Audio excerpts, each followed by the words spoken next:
Let's get ready to rumble!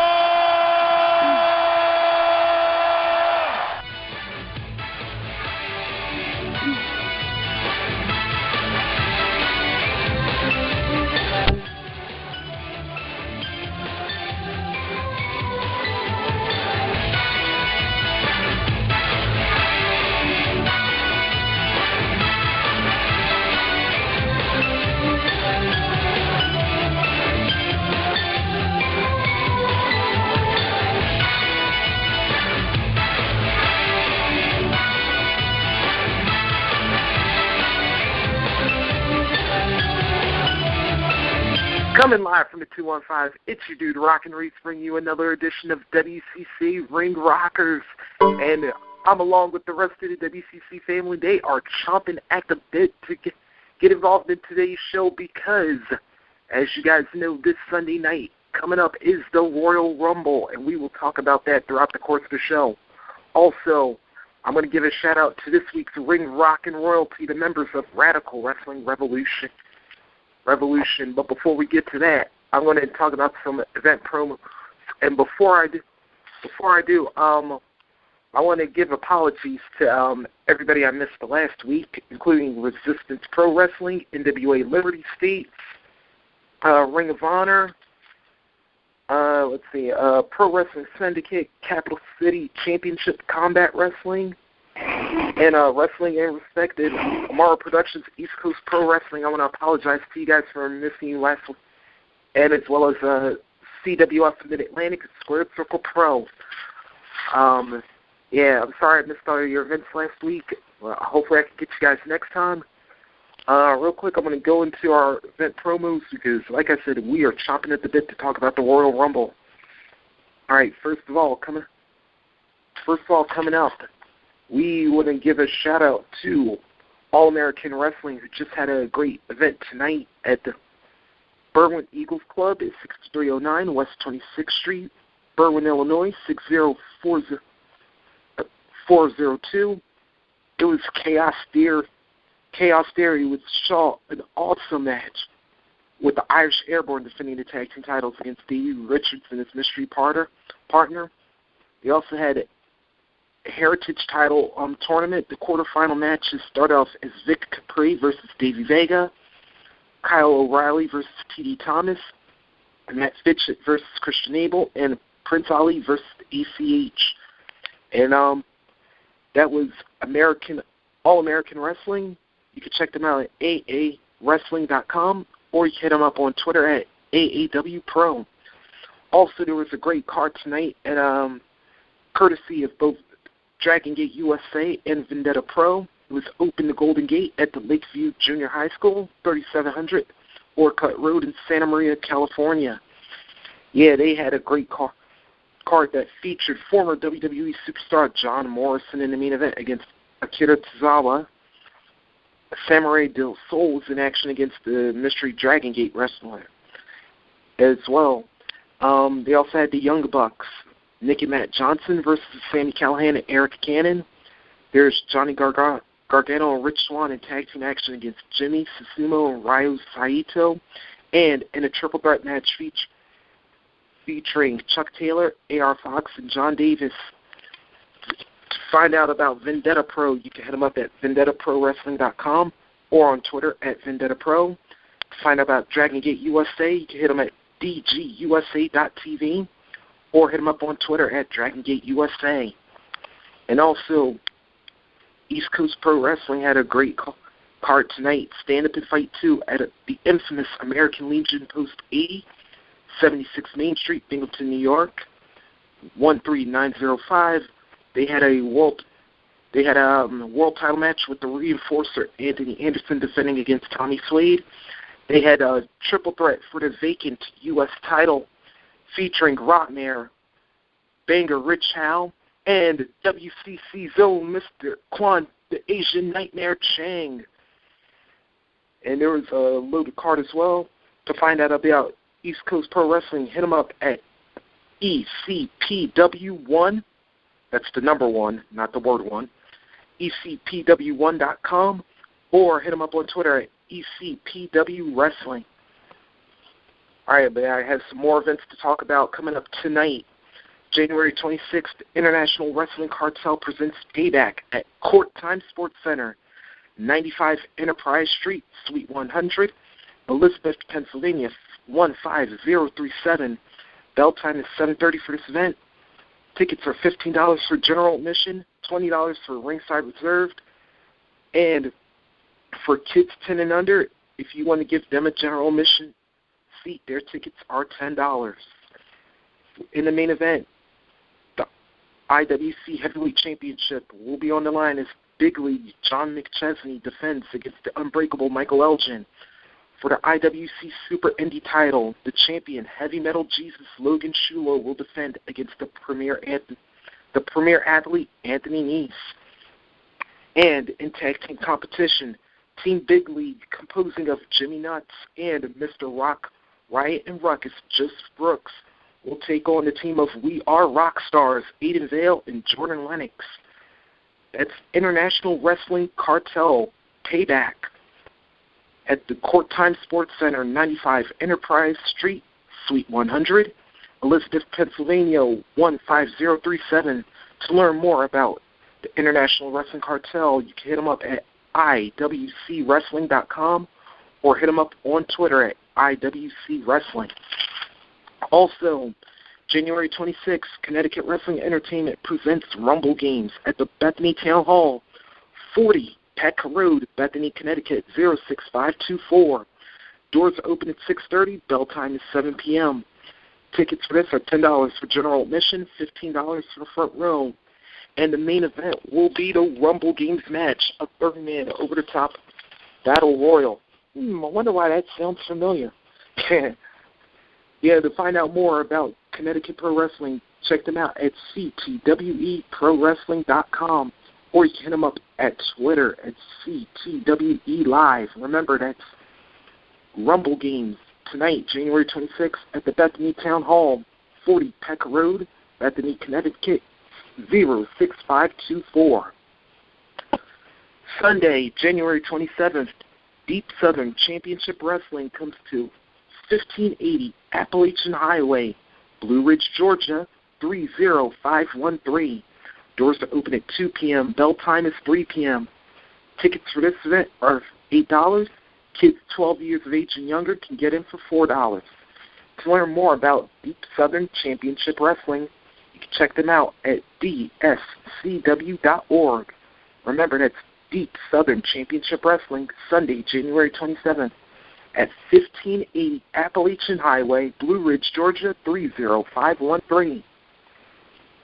Also on Sunday, January 27th, Wrestling is Respect comes to Boomtown, Oaks Lodge, 125 Cornelia Street, Boomtown, New Jersey, 07005. Doors are open at 3:30. Bell time is 4 p.m. Tickets for this event are $10 for general admission, $15 for the front row. Kids 12 years of age and younger can get in for free if they're accompanied by a paying adult. In action, you will see Delirious against Jigsaw. You will see Soldier Ant versus Grizzly Redwood. Grand Akuma will go one-on-one with Ophidian. Mike Quackenbush will go one-on-one with Green Ant. Leech Landa will take on Drew Gulak in singles action. Thunder Frog will go one-on-one with Francis O'Rourke. And in ladies action, Saturnine will go one-on-one with Vita Scott. And courtesy of Indie Girls Promotion, Kimberly will go one-on-one with Angel Orsini.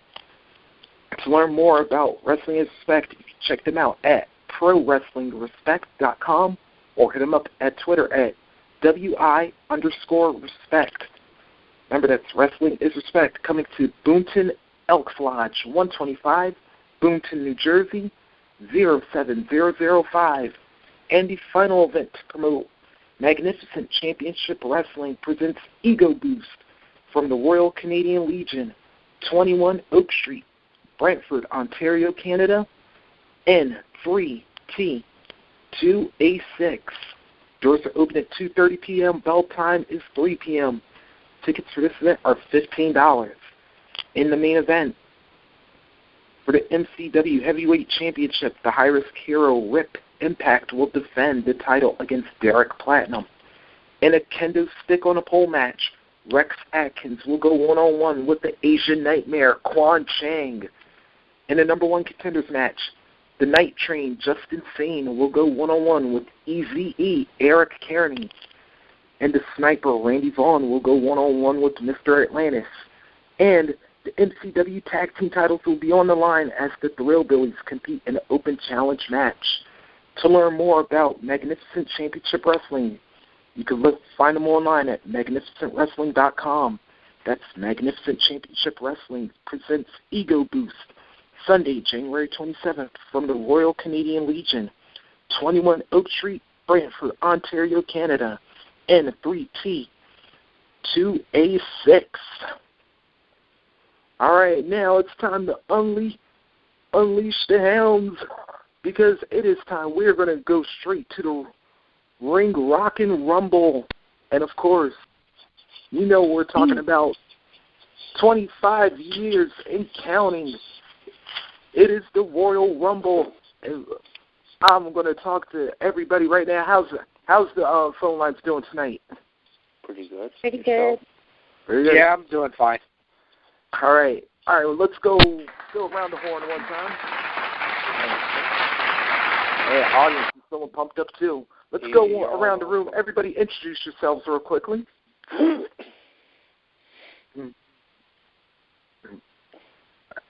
right. All right. Hello, Nathan. All right. All right, there. Heather. Hey, Heather. How you doing today? Hey. I'm good. All How right. are you? Doing good. We ready to rumble? Oh, yeah. All right. Who else do we have on the line? Well, you all know me as Sylvan, and one day I will defeat John Cena by smashing him in the face with a torque wrench. Ooh. when the referee's not looking. And by the way, I didn't know that. That must be our Chicago audience. I sent Heather a picture of the weapon to be used. Yeah, that was a pretty big weapon. Thanks. Oh, my. Wait a minute. This ain't that type of show, y'all. Oh, hell no. All right, Sylvan, how you doing, brother? I'm doing good. How are you? All right. Good. We're ready to rumble in a minute. Of course, we got the one and only, my man from L.A., the one and only EL.CIBERNETICO. El, how you doing? What is going on, Maurice? Are you ready for the rumble? I know I am, but hey, guess who's across from me right now? Winner of season number 1, Mr. Doc Ock himself, Octavio Martinez Jr. Oh, Doc in the house and as well. Look out. Hey, guys. How's it going? Doing good. Going well. All right, did we cover everybody? Did I miss anybody? Yeah, in a few minutes we'll also be joined by Joey Williams. All right. Well, let's get into the intro. January 24th, 1988, Hamilton, Ontario, Cops Coliseum decided to create a new event for the World Wrestling Federation. Now, we've all seen Battle Royals before, but they decided to change the game a little bit by doing the 20-man Battle Royal where the wrestlers would start off with 2 men in the ring. A new participant would come down every 2 minutes until all 20 men would enter. Elimination would occur by throwing them over the top rope to the floor. Make sure both feet touched. The final man left standing will be the winner. This event will become the Royal Rumble. And over the last 25 years, can y'all believe 25 years? We have seen this event evolve to 30 people. We've seen women participate. We've seen one Rumble Mass Effect of 2011 Royal Rumble grow to 40 people. And it was like there have been lots of great Royal Rumble moments. Let's go around the room. I will start with, well, since he's the first WCC champion, I figured, Doc, I'm going to kick this off with you. What has been a standout Royal Rumble moment to you? Oh wow, this one's gonna take a while. To me, would be when Undertaker won the Royal Rumble when he entered number 30 and actually won it. That's right. That he was actually the first one to do that, and I never expected anybody who won, who entered number 30 and would actually win the Royal Rumble. Of course, you got Shawn Michaels who was the first man to win the Royal Rumble as entry number 1 and gone through the whole process. And, of course, you guys got, in the 20s or entry level, and, they end up winning the Rumble. But Undertaker entered number 30 and won the Royal Rumble, which that really shocked me. So I was like, that was pretty cool. And, Undertaker is actually my favorite wrestler. And when he won the Royal Rumble, I was like, wow. But the thing that I was a little disappointed, the aftermath of the Royal Rumble, is that he did not main event WrestleMania. That was the only part that upsetted me, because you know how once you win the Royal Rumble, you main event WrestleMania after that. But he did not have a WrestleMania main event. He most likely was like in the mid-card match, which disappointed me. But that part really stands out to me, because it goes to show you it don't matter what number entry level you enter, you could still win the Royal Rumble, All right, cool. All right, cool. Let's go to L. What's going on, Maurice? Rumble moments. Which main one stood out to you? Damn, I have a tie on this one.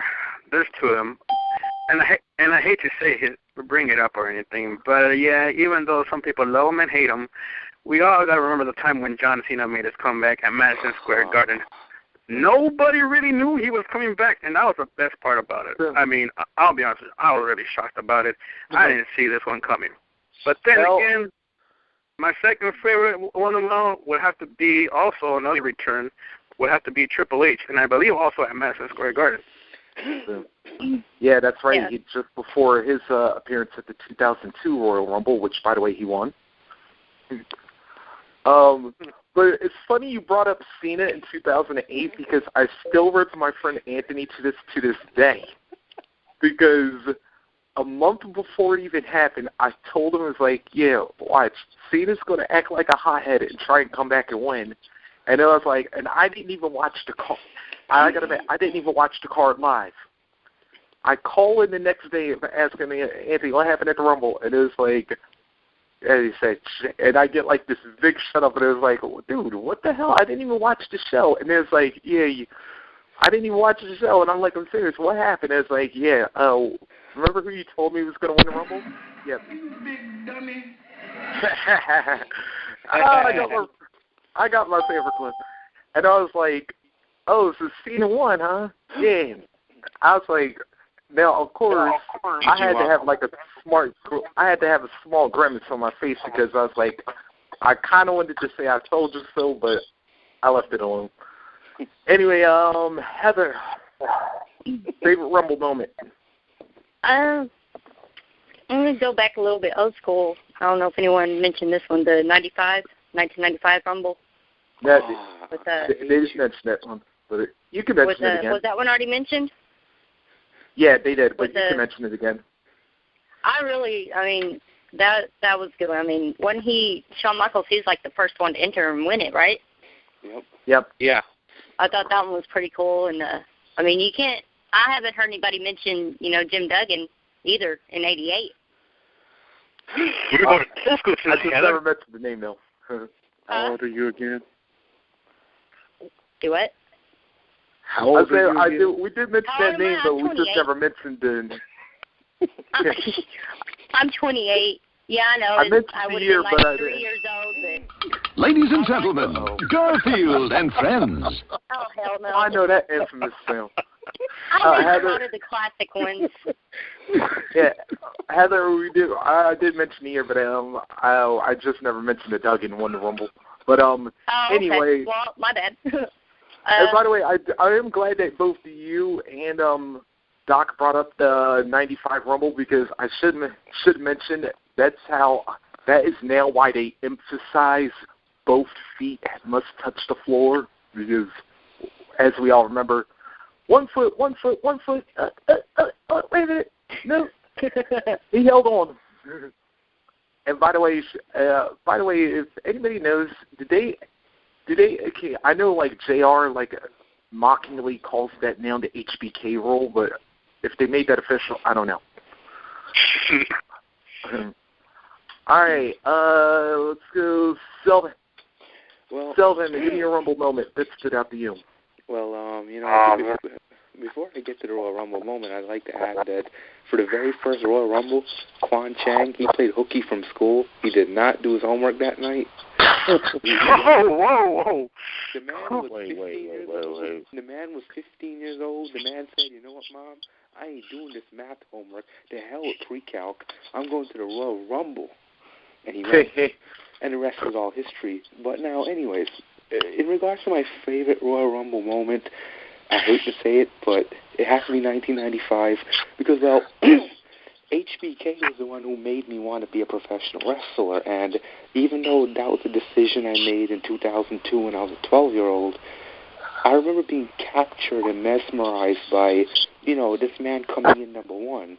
And keep in mind, this is not some big 6'9" behemoth like Hulk Hogan, muscle-bound Hulk Hogan. This is a regular-sized guy, pretty lean, going in there number one. He's got the charisma, he's got the talent, he's got the ability, and to see him go wire to wire the way that he did, and then a little added drama at the end, as you guys mentioned, it captures your imagination. And honestly, a Rumble like that, after that Rumble, not a single Rumble really caught my imagination the same way until He Who Must Not Be Named won it in the year 2000 and bleep.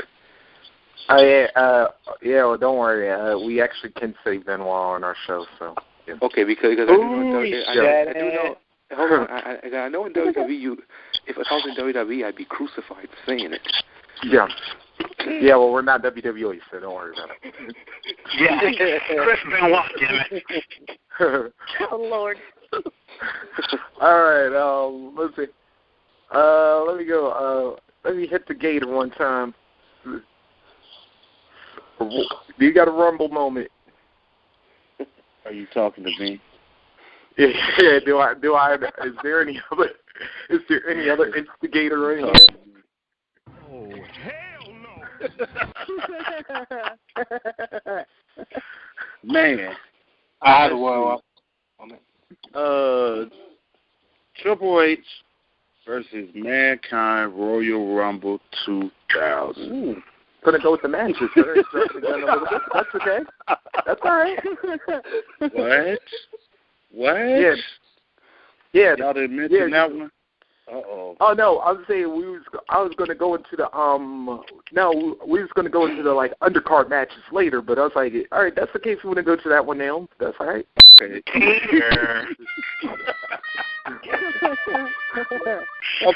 Okay. How about when the WWF got surprised, and like NFL fans too, when after losing the match in '95, Bam Bigelow shoved Lawrence Taylor's head. We were sitting at ringside. That was like one of the. That was hilarious. Yeah, and by the way, just a side note to anybody in Hartford, Connecticut, I'm sorry y'all had to sit through that coonery at WrestleMania 11. Wow. Yo, let's be real. That was like one of the most forgettable matches of all time. I know, granted, don't get me wrong, it got the hype at it, but as far as the match itself, it had to be the most forgettable match. Why was that match the main event? Oh, no, wait a minute.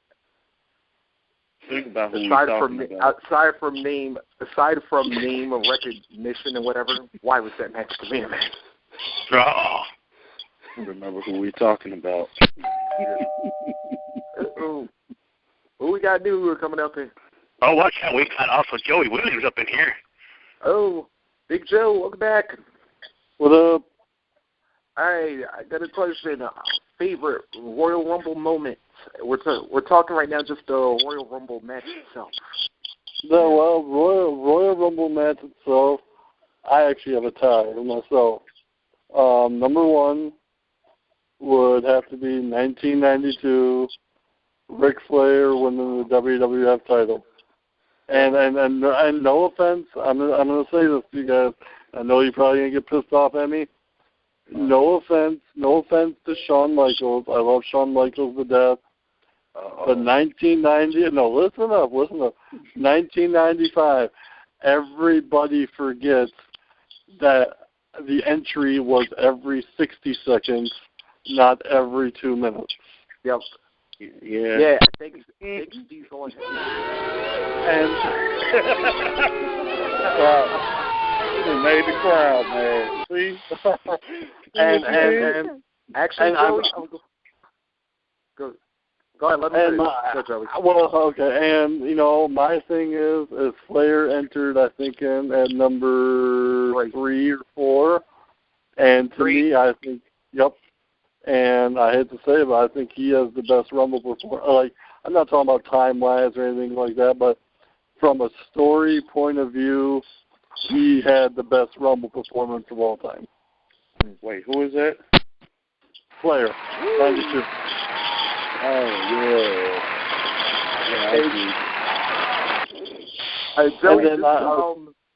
yeah. Joey, just to touch on that, because I got to agree with you about the 92 Rumble, because I'm sorry, Bobby Heenan had me cracking up on commentary that entire match.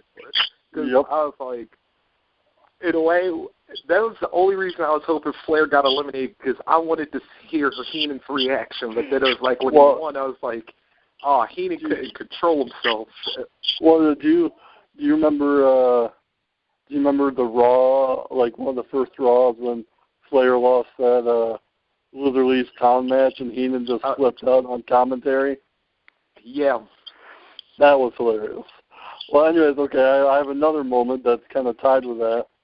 I always thought that in 1998, I always thought it was really cool that all 3 faces of Foley were in the Royal Rumble. That was awesome. That was cool. No, let me say, and the reason why he's a Hall of Famer, folks. And the reason I say that is because nobody again in the history of wrestling will ever be able to say they entered the Royal Rumble 3 times in one night. You're right. Yep. So, those are my 2. Oh, new caller. What's up, caller from the 513? Yeah. Alpha 513.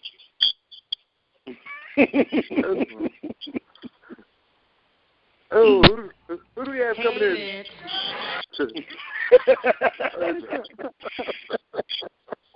Yeah, this started to be like a Royal Rumble on the telephone line. We don't know who coming in and when they coming in. Who coming in, who's going out, whatever. I'll tell you one thing. I'm going to be the winner of that one. Oh. Whatever. I don't know. That means, though. I don't know. Is that Quan talking? That means I earned a match against Quan. Is that Quan talking? Well, okay. Thank you. Thank you very much. Now let me stop. All right. Actually, I'm surprised. Actually, here's one I'm surprised nobody mentioned. Okay, I'm surprised y'all didn't mention 99. Austin and McMahon. There was that entire world. Although I got to admit, I was pissed Vince won that one, but I was like, that whole time, like, Austin is chasing McMahon out the building. Dude, going, he getting beat. Austin's getting beat up in the back. He commandeering an ambulance or whatever, and like take it back in. It was like. I remember that. And then he's beating up Vince at the commentary area. You know what nobody else was mentioned either. Nobody else was mentioned, and a lot of people might not think it was a big deal, but I think it was. 1990, first time Hogan and Warrior ever were in the ring together. Oh, I always bring that one up as one of my classics of all time. That was a classic moment. Although I will say this though, there's one thing about that ticked me off though. A lot of people don't notice. That screwed Mr. Perfect after the WWF title. Yeah, it did. Yeah, if you think about it, yeah. Hulk Hogan. Yeah. I strongly resent Hulk Hogan. Or if you pronounce it in Warrior terms, Hogan. Yeah, that was her.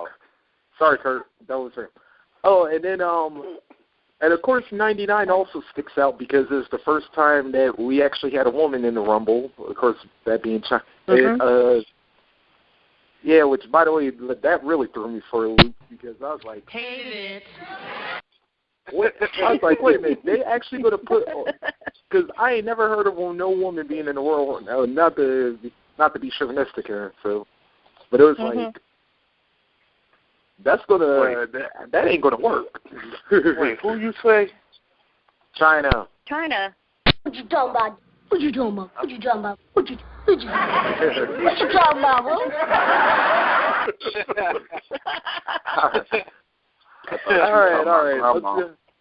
All right, moving on. Now, we talked about the Rumble match itself, but there's also some pretty good undercard matches leading into the Royal Rumble, and I know this one's going to be on a lot of people's list here.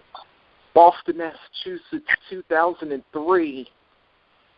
Kurt Angle, Chris Benoit, WWE Championship. A near 30-minute masterpiece. I don't even know what the proper term to call it because it was. If it was possible to go higher than 5 stars, I'd give it that too. But what were some of your favorite undercard matches in the Royal Rumble? And I know Jake, you started to mention one with Triple H Cactus Jack street fight at the 2000 Rumble. Yeah. Yeah. I'm back. I gotta admit that one like scared me. I gotta admit, like, I don't know if you guys saw this, but I saw the post-match footage to this, and you know that sometimes they make stuff look real graphic. This time was one of those ones where they weren't exaggerating because I like literally saw actual skin coming off of Triple H's legs while they were removing those thumbtacks from it. And it was like, I could like literally see the muscle coming out. Ouch. Damn. Yeah. So if anybody wants to tell me them thumbtacks are exaggerated, yeah, so folks, if you think those thumbtacks are exaggerating and those punctures aren't as gruesome as they look, watch the footage, and if you get a chance to, it is not that pretty. Heather, go for it. The 2001 Rumble, the undercard, the ladder match between Jericho and Benoit for the Intercontinental one. That was pretty badass. Wow. You know what? I want to tell you what, though. I think that's how Benoit wound up getting half of that mental issue that he had because when he tried that suicide dive and Jericho blasted him with that chair, I'm like... Yeah, but it was awesome. I was like, au revoir, Benoit. Let me go, Selvin. Yeah, I definitely got to take this one. Who remembers back in 99? Go back to 99. I believe it was 99. Mankind in the I Quit match. Yeah, it was 99. That match was so funny. I mean, personally, Mankind, as a kid, I don't know about you guys, but as a kid, I always loved to laugh at Mick Foley. So it was funny seeing him fight The Rock, and somehow, I remember as a kid saying to myself, somehow this idiot got himself handcuffed. The Rock was like beating the crap out of him with a chair, and just the match was so brutal, just back and forth. And honestly, Mick Foley and The Rock, people don't talk about them enough against each other, but Mick Foley and The Rock always produce some pretty badass matches, if you ask me. Like, who ever forget Mick Foley coming back and pinning him with a forklift? Yeah. Yeah, man. And plus, you know, it's the thing though is like, now that you brought that match up, I was wondering. I'm like, and the thing, did have that you were here, like right in front of Mick Foley's kids, yo. And I was like, now that I was like, I don't know how them two managed to sleep that night, because I could, if I was a kid and I saw my daddy get hit in the head with a chair like 20, 30 times, I'd be like, I don't care if this is fake or not. I said, somebody stop this damn match. I would have got on the mic and yelled, I quit. Yeah. You know what? When it comes down to it, Mick Foley, The Rock, they definitely took one for the team that night for WWF. But, but Mankind doesn't follow up the way he pinned The Rock with that forklift. It definitely tells me something that you got to pin Cena with a freaking bulldozer. True. Yeah, then of course with the halftime heat the week later with that nobody in the arena match. I loved it. Let's see. L, do you have a favorite undercard match on the? Make me look through the damn archive now. God damn. The only one that stands out the most, like right now, on the top of my head, would have to be, I believe it was Bob Holly versus Brock Lesnar. Revenge for breaking his neck. Yeah. 2004, my hometown, Philadelphia. Yeah, that's the one that stands out the most right now I could think of. Yeah, I remember that one. Yeah, Brock hardcore went off of Brock, but at the end, the next big thing would hold on and deliver one of the sickest F5s I remember. I gotta go old school on this one, and this one was personal to me because now, as anybody knows, I am one of the hugest Rockers fans of all time. And this match, to a point, I wanted to see it for a while, but at the same time, there was a part of me that was sad that it had to happen. But of course, talking 93, Arco Arena, Sacramento, Shawn Michaels, Marty Jannetty, Intercontinental title match, and that was like... You're welcome! Oh, hell. True. Oh, man. There you go. Yeah, I had to admit, that one, it was like... It was a great match to say the least, but it was like still sad for me because like the Rockers, like I said, was one of my favorite tag teams, and I was like mad they had to. It was mad to like find this. I would have liked to see the match under friendlier terms, but yeah, well, what can we do? And then another one to jump out, like to go a year later in '94. The Quebecers and the Hart brothers for the tag belts, and it was like, and we all remember what happened at the end of that match. Yeah, Owen kicks Brett in the injured leg, and then the starting of one of the most infamous brother versus brother rivalries in wrestling history. It was, God rest Owen Hart. Always, Amen. Yeah, but just gotta also wonder, guys, like tell me, like as far as the Royal Rumble, let's go once around the room here. What's one thing that's always stood out to you about the overall card of each year? I'm gonna start off with Heather. Okay, phrase that again. It cut up. Yeah, what's what about the overall Royal Rumble, both the undercard matches and the Royal Rumble match itself? What stands out to you, like, about the overall Royal Rumble event? I like the undercard matches, but I really, honestly, just watch it for the 30-man Rumble because, you never know what's going to happen. It's unpredictable to me. I don't know. They bring out legends, they bring out, newcomers, and I think that's pretty cool. That's what I really look forward to watching every year is the big 30-man Rumble. So, cool. You never know. A woman could come in there. That's happened, with Beth Phoenix and, Karma. So, it's pretty cool. All right, is Joey still on? Yeah, I'm here. All right, Joey, what stands out to you about the Royal Rumble event? All right, well, first you get into it. Well, first off, because you forgot to mention me on the non-Royal Rumble match. No, you're fine. But two of them stand out to me. 2004, the last man standing match between Shawn and Triple H that went to a draw. Yep. And number two, a lot of people don't remember it because it just wasn't really, what was really overlooked was 91 Slaughter versus Warrior. I thought that was one of Warrior's better matches because Sarge carried him. Yeah. Oh, man.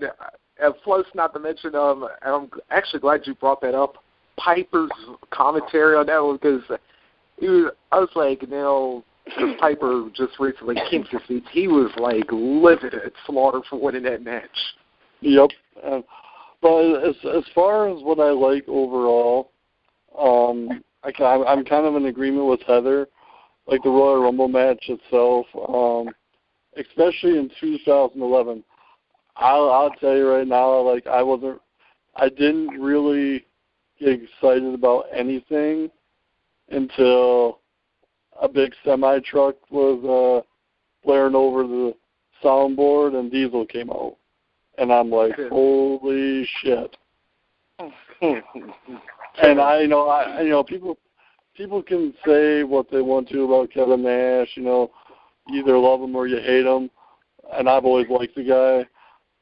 So when he came out to, Diesel stuff, it's things like that make the Royal Rumble. Man, Nash got a hell of a pop for that one too, though. Well, and you know what pissed me off about that is he had the biggest pop of the night, and they should have went somewhere with it, other than waiting until SummerSlam. All right, let me take it to Doc Ock. Yes. Yeah. All right, Doc Ock. What stands out to you about the Royal Rumble event? What actually undercard and everything. Well, okay. Well, an undercard match that really points me out. All you guys kind of mentioned the ones that I kind of liked. Angle, Benoit, Jericho, Benoit, Michaels, and Triple H, Foley, and them. The one match that I really stand out for undercard is the Mountie versus Piper, and this is the first time Piper ever won a WWE title ever in his career. Intercontinental Championship. Right. That match actually really was I really liked it, even though that match was probably about 10 minutes long or something. It was just kind of cool that you see a guy who's been in the wrestling in the WWE for a long time and never won a title, and he finally got one, Yep. So that was pretty cool for me, as an undercard match. But for the Royal Rumble, to me, what I like about it is that, you have 30 men that have an opportunity to become a world champion. Not a lot of people can say that. Not a lot of people can have an opportunity like that. Some people are lucky, some people are not. And sometimes if you play your cards right, you will build a legacy even if you win or not win the Royal Rumble. You know, that's what it stands out to me. Right. Cool. L. Yes, sir. What stands out to you overall about the Royal Rumble? Well, before, I mean, they used to, like, I don't remember if it was Octavio or Salvan who said it earlier during the pre-show that, you know, it used to give the undercarder a chance to shine, you know. It used to give him a chance to, you know, break out from the Intercontinental Championship as well. But usually, like, for me, the Rumble has been like that sometimes too. It gives you a chance to look at everybody and say, hey, you know what, this kid got something. Let's work with this guy, you know? And I gotta understand because, you know, like the Royal Rumble, like some people really made, even if you didn't win the Royal Rumble, a lot of people made names in it. So it's like, exactly. Yeah, that's true. And yeah, like let's look at Kane, for example, a guy who's never won the Royal Rumble. We still remember 2011, he was the runner-up to Stone Cold, but yet in that Royal Rumble, he came in at number 6, stayed in like nearly an hour, and eliminated 11 people in the process. Right. Let's see, and then let's look at a guy who did win, Rey Mysterio. 2006 came in number 2, and went the course and set that. It has the record. It has 62 minutes 12 seconds. Came in and yeah. So Royal Rumble can really make anybody at any given year or whatever. Exactly. Jacob. I have to agree with Heather. It's unpredictable. Awesome things happen. Like, I don't think I'll ever forget seeing Kofi Kingston last year when he did the handstand. That was like crazy. I was like, what in the world? Yeah. Yeah, that was insane. It's like you never know what's going to happen. You never know what superstars is going to be in it, basically, because anybody could be in it. Or not. Well, yeah, even a non-superstar. Let's look at 2001. Yeah. Remember we had Drew Carey in the Royal Rumble, for goodness sake. Yeah. Yeah, that was crazy. Oh, Lord. I don't know. Too much unpredictability. And let's see. Did I get everybody? Did I get everybody? No. Caller from the 513. Yes. Yeah. So, what stands out to you about the Royal Rumble? What stands out for me? Yeah. I say like the excitement of the winner who wins. Like when Chris Benoit won. I know y'all mentioned that already. That one was memorable for me because my dad was a fan of Chris Benoit, and I was a fan of Chris Benoit. It was kind of memorable to see him win the Royal Rumble. Those were a lot of great moments right there because, and of course, I just want to give some honorable mentions real quick because while I'm ahead of the clock, how about in '94 we had the first co-winners of the Royal Rumble. Ironically enough, the two men who were attacked earlier in the night, Lex Luger and Bret the Hitman Hart. Both of them get attacked earlier in the night. They come back, they win the Royal Rumble. And although this would go under the coonery level of Royal Rumble moments, 2000 Madison Square Garden. And although I do like these guys a lot, Rikishi and Too Cool all of a sudden in a dance-a-thon in the Royal Rumble. I knew you were going to bring that up. You got knocked the fuck out. Oh, yeah, that's what happened, too, Cole, because Rikishi wound up eliminating both of them and then decided to dance on his own.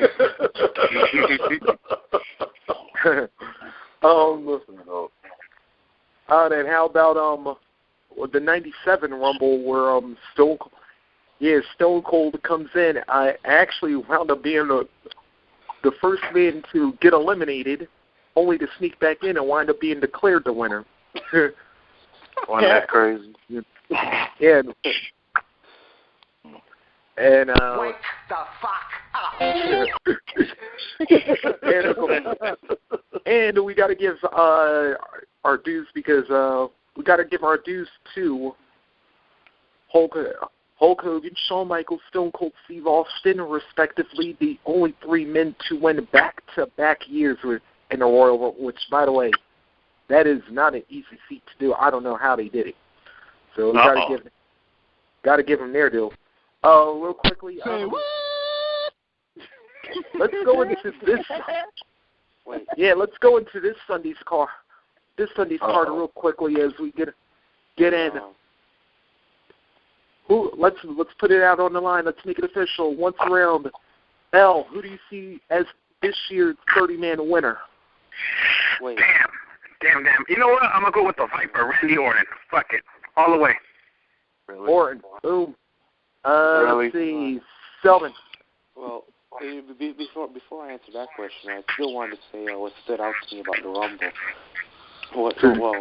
What stood out to me about the Rumble is that sometimes, I mean, it's been mentioned before, somebody from the past will come back, but the thing is that they might not have been there for a while, but as soon as they show up again, you start to see how many fans really remember them, and after that, they can go on to have a pretty decent run. And believe it or not, the person that stands out to me was Goldust when he came back in the Royal Rumble back in 2002.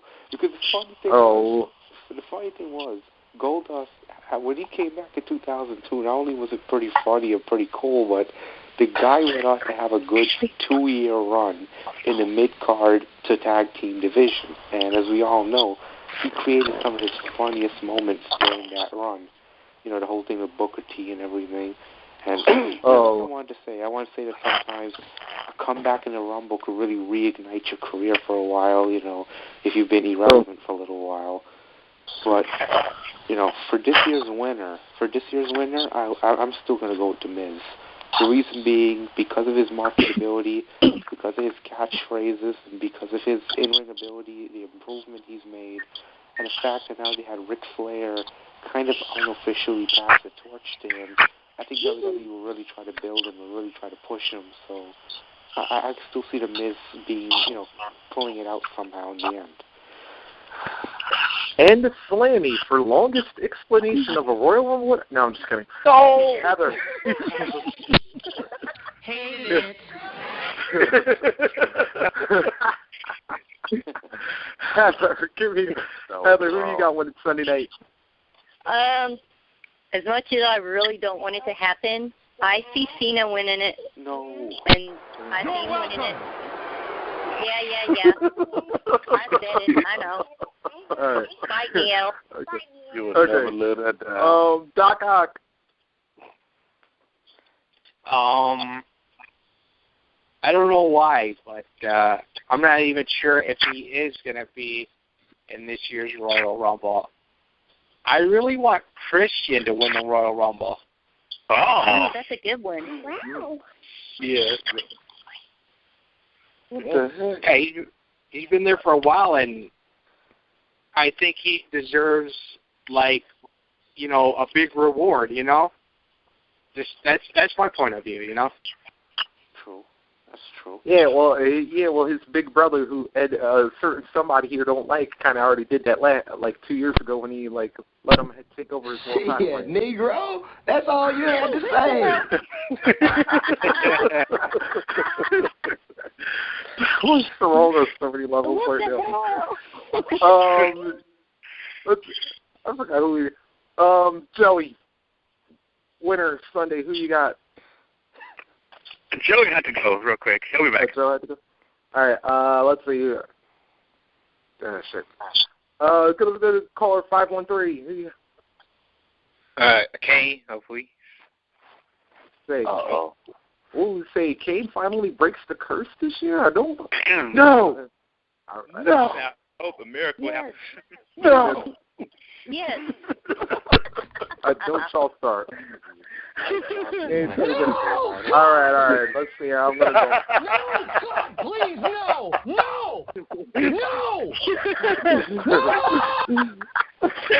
Oh yeah. All right.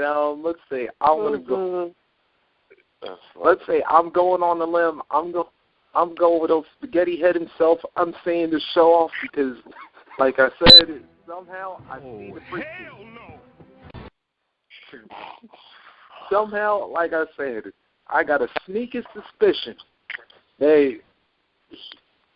We've all been hitting that, and I was like one of the first to say it. He's going to either cash in, get the world title, use the Rumble opportunity if he gets that to go after the WWE. And it was like, until when Cole said it last Monday night, I'm like, hey, he pretty much just tipped it off to me right there. So there we go. Let's see. Did I get everybody's Rumble picks right there? But 3MB, he Slater Moss said he got a 30% chance though. Well, yeah. Well, see, that goes to show why you never. No, God, please, no. Hold on. No. Actually. No. Hold on. I'll say this though. 3MD. I think 3MD's chances of winning the Royal Rumble will be as clear as.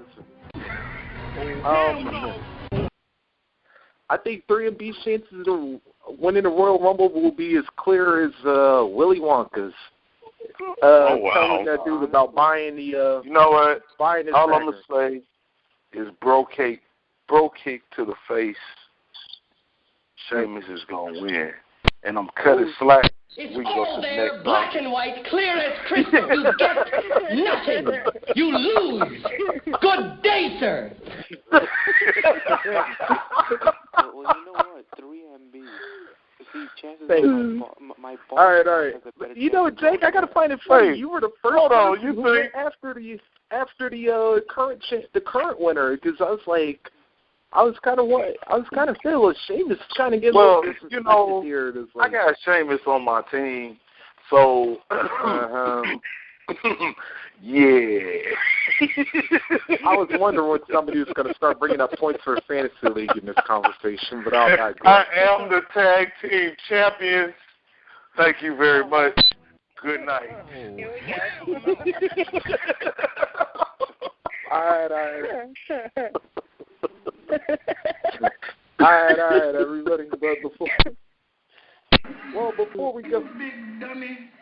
Yeah, that's right. You bring that up again, I'm gonna give you 5 cross your lips. I'm just saying though. You know, it is what it is. I'm at the top. Why can't I sit on top of the mountain and look down? That's all I'm saying. I'm just saying. Wow. Ladies and gentlemen, Garfield and friends. I was about to say, you know what? You better remember what happened about the last guy. You better remember what happened about the last person who talked about sitting on top of the mountain. Hey, guess what? All I'm saying, his time is up. Well, I'm just saying though. Just like your time may be up. Ladies and gentlemen, Garfield and friends. I don't often talk about myself being at the top. So for me to do it now, okay, I'm lying. Anyway, I had everybody going. Everybody was going too. And on that sad note, ladies and gentlemen. All right. Before we go, I gotta give some people some love real quick. Because we got to do the ring rock and roll. I want to thank everybody for calling in. Right now, I want to give some shout out to the Radical Wrestling Revolution, this week's ring rock and royalty, and I want to give a shout out to Mr. William Jameson, who created the group. He left me some information that he wanted mentioned in a pre-recorded interview. You're welcome. Yeah, Radical Wrestling Revolution started last year on April 2nd, which was the day after WrestleMania. They named their group after the famous Radical group of Chris Benoit, Eddie Guerrero, Dean Malenko, Perry Saturn. And when asked about the group, he says lead administrator William Jameson was told to start his own group, and he says what stands out to him about the RWR is that they are an opinionated group of individuals and that they love to debate anything wrestling, whether it's history, their ideas, their creative failures, and etc. And that the person who gives the best debate will be declared their debate, the RWR debate champion. And when asked what he hopes to achieve with the Radical Wrestling Revolution, he said he would love to turn it into a own website, and he'd like to improve media by having promos on YouTube, having some of their debates that they actually have within the group also on their YouTube channel. And he's hoping that RWR will encourage fans to say what's ever on their mind and be a positive influence on diehard wrestling fans. So to William, Timothy, Reggie, and Kristen, the administration team for Radical Wrestling Revolution, and to the rest of the RWR, congratulations on being this week's Ring Rockin' Royalty. So let's hear Radical Wrestling Revolution. Congratulations.